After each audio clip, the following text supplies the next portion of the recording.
Hello, welcome back to my channel. My name is Dan, and today I will teach you how to derive the Dirac equation in the quantum mechanics.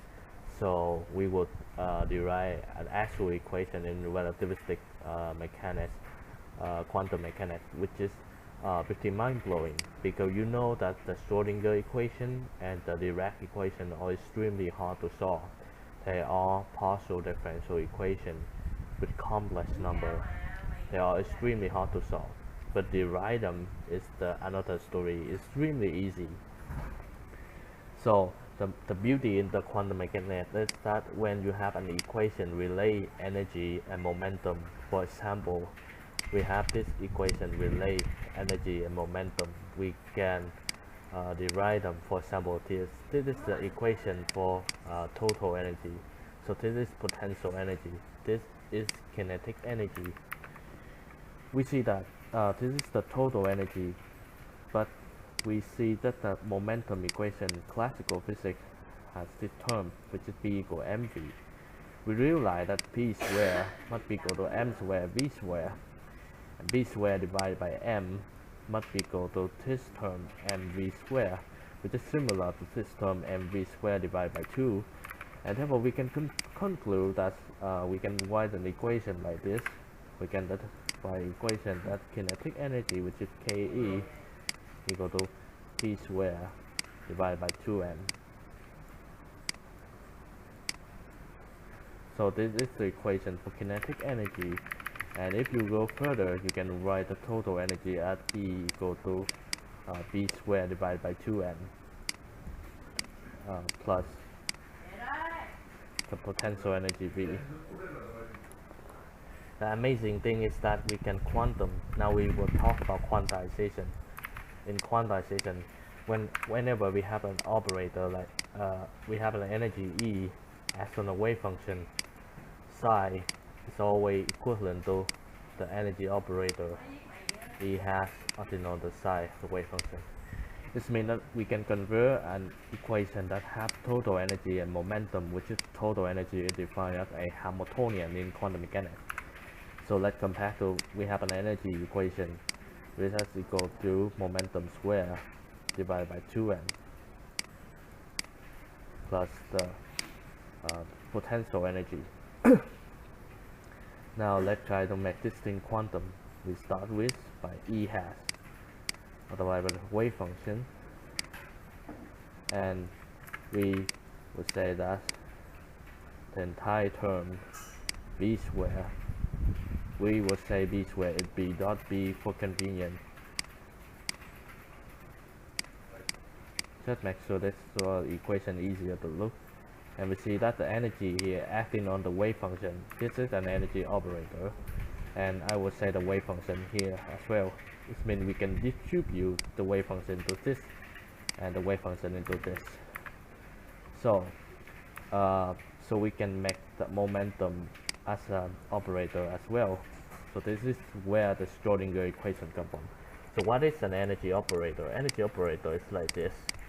It's just I multiplied by the reduced Planck constant h bar times the derivative of time, which is an operator, which is a partial derivative operator, and the momentum operator V has it actually equal to negative I multiplied by h bar. Well, times the derivative of space, and since space has the 3 dimension, we can use this convenient gradient operator to see that space, and we have the 4 dimension x, y, and z as well. So we have this operator here. So remember, this operator means 3-dimensional. It's just like this time derivative, because time only have 1 dimension. We can only use this. But we have here for 3 spatial dimension. So all we need to do is substitute this inside. So we write E hat is, well, I h bar, the derivative of the wave function, because this thing acts on the wave function, and this is the derivative of time. It's equivalent to this acting on this, and the equivalent to the momentum operator square, which is negative h bar square times for the radiance square of the wave function. Now we can write this as the potential energy, and we can do this. This is one way to do this. We just say let's add on this wave function, or you can distribute this into this. For example, you can write the equation, the wave function here twice, and also the potential energy is acting on the wave function. So negative h. Now we have 2m here. We divide it by 2m. And congratulations, this is the Schrodinger equation. Notice that's b squared here. We have I squared equal to negative 1. So this term will become to negative h as a square. And this thing is become when this thing is square. So remember this. Okay. We congratulations. This is the Schrodinger equation for non-relativistic particle, which means the particle like electron has the velocity extremely slow compared to the speed of light. Velocity is a machine when we talk about quantum mechanics anymore, but we rely completely on energy and momentum. But it's keep in mind to see that the Schrodinger equation depends on this classical equation, which is non-relativistic. Now I will teach you how to derive the Klein-Gordon equation. So the Klein-Gordon equation is, well, we start with the video I talked earlier where we divide this equation.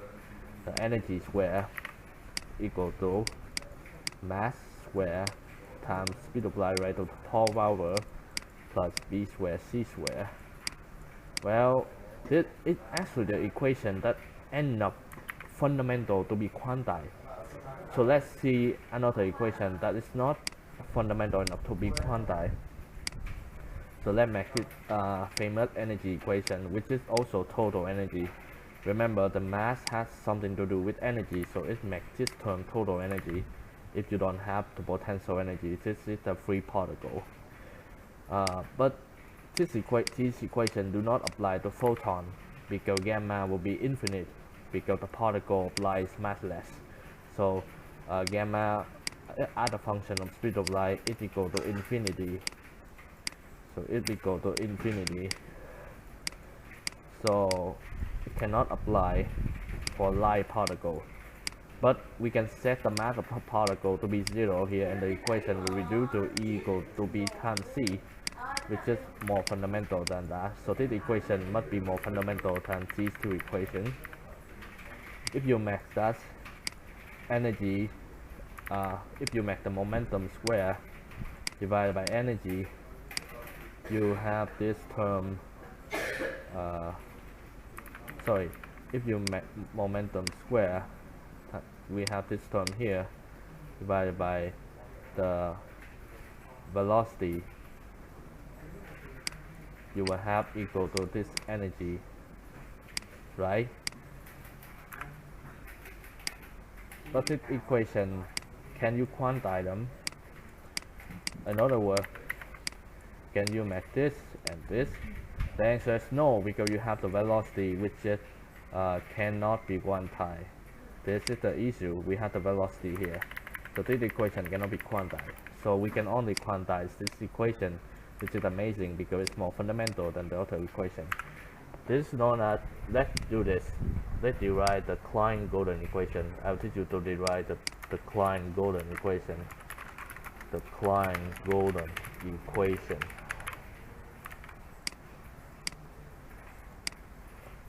Okay, let me derive.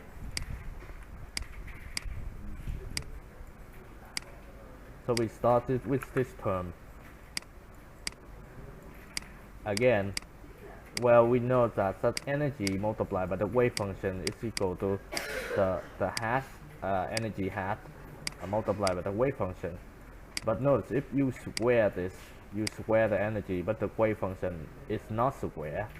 This term is still 1, so you cannot square it like this. You cannot do this. Instead, you just keep it like this, and this is true no matter for what rising or power. So let's do this. Now I will derive the Klein-Gordon equation, which is E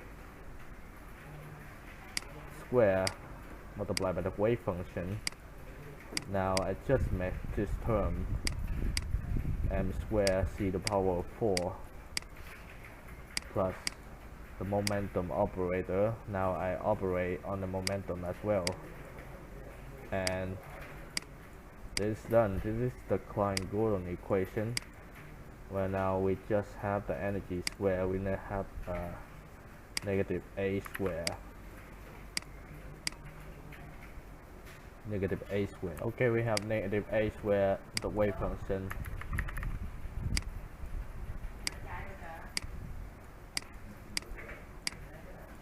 And we see that because this thing is actually square, an energy square, we have to square the operator as well.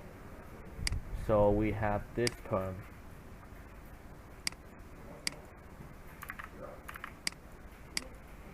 And it's still equal to mc to the power of 4, but the momentum operator is also square, so it's equal to negative a square multiplied by this term square, c square, and this is the Klein-Gordon equation. This is the Klein-Gordon equation that we are famous. Know that you can write the distribution by writing like this. You can distribute the wave function inside for the equation to easier to look, but the main idea doesn't change. So we can make this to see that the operator actually this thing is the partial derivative of the wave function with respect to space twice its second derivative. Okay, so this is how the Klein-Gordon equation works. So we have the negative i square, which is equal to this, and this operator becomes a second derivative. But the issue is that the Klein-Gordon equation do not describe the full relativistic situation. It do not apply to half integer spin particle. In fact, in this time when Klein-Gordon derived the equation independently, they didn't even know what is spin, but this equation has some issue with negative probability, and Dirac, physicist named Paul Dirac, immediately looked for the problem, and he said this is nonsense. Of course, Schrödinger figured out because this energy term is already have a square in it, so it makes this thing second derivative, and this thing is also second derivative, so it become a wave equation. This become a wave equation, so this means that the probability will be it will have some issue with the probability and doesn't describe the full situation. So Dirac himself actually his very generalization, his idea make a new evolution even for the discovery of the antimatter, because he discovered that we will derive the equation in a different way. So like you wonder, in the Pythagorean theorem, the equation look like a Pythagorean theorem. If c square equal to a square plus b square, the only equation you can write for c is to make a square root of a square plus b square. But what if you do not write like this? What if you write as the linear equation e plus b? Well, it may work if you have some mystery constant that it can multiply. Well, it might not work in this particular 2-dimension, but remember this momentum here actually 3-dimensional, so it has 3 dimensions.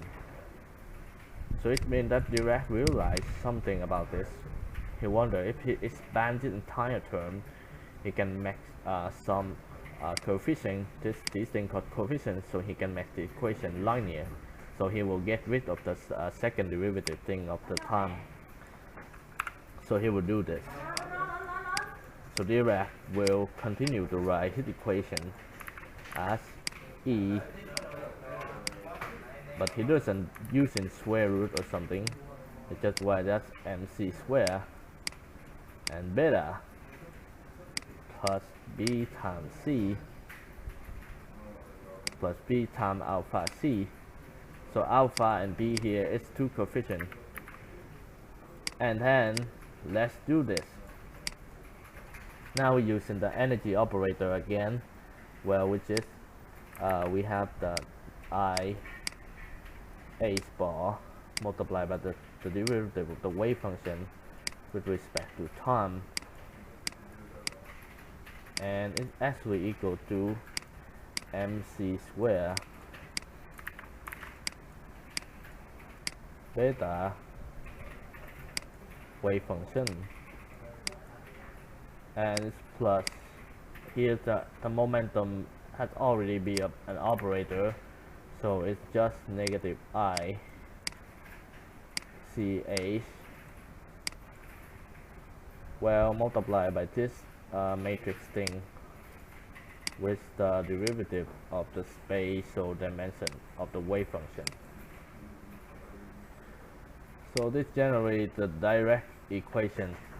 This is the Dirac famous equation. Except I have to tell you something.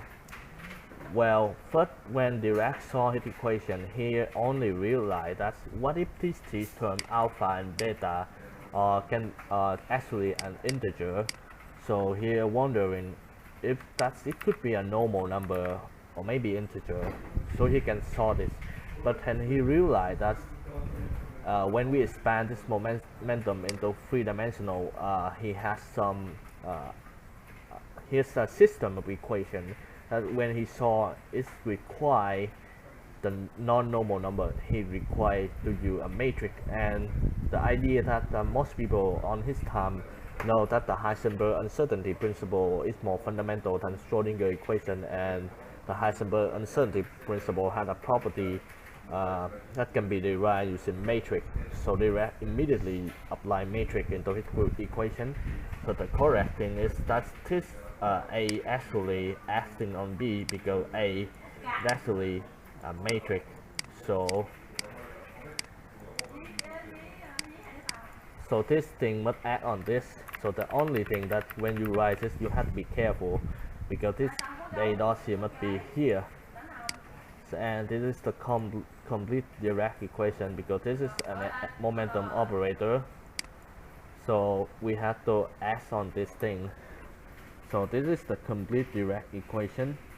But the coefficient for beta and alpha when using matrix make this thing have the four components.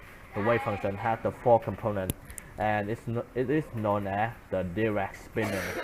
And you have to learn spinner in order to understand the equation.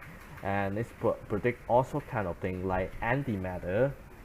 He predict antimatter, and he also predict that particle has spin, and make a lot of prediction that classical Schrodinger equation cannot.